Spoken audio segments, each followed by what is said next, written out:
Dito sa Barangay Matain sa bayan ng Subic ang pangunahing entry point ng mga biyaherong galing Maynila, Bulacan, Bataan at Pampanga na papasok sa lalawigan ng Zambales.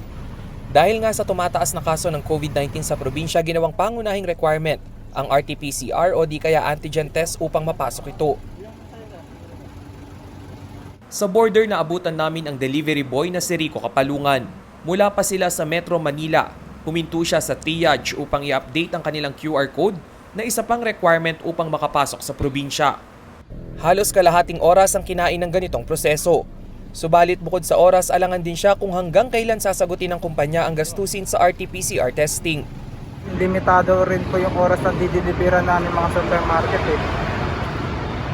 pinakabahala namin baka sa susunod na pagbiyahe namin dito at magpa-test ulit kami ng mga antigen at swab test, baka mamaya sa amin na po i-charge yung ganong kahalagang pera.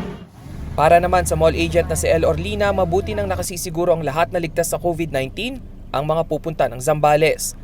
Kaya naman kahit may kaunting abala, inaagahan niya na lamang ng kalahating oras ang pagpasok sa trabaho. For the safetyness din ng mga motorista, kaya wala naman kami again na mas okay.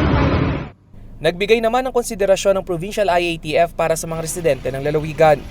Libre na ang weekly antigen testing para sa mga manggagawa na lumalabas pa ng Zambales. Lahat na ng mga nagtatrabaho ay bibigyan na ng libreng antigen.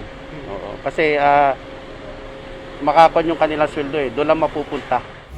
Nitong August 31, 89 na kaso ng COVID-19 ang naitala sa loob lamang ng isang araw. Kaya naman ang aktibong kaso sa Zambales umakyat na sa 928. Mayroon na ring naitalang isang kaso ng Delta variant sa Zambales na mula sa isang 2 taong gulang na sanggol. Riniel Pawid, CLTV News.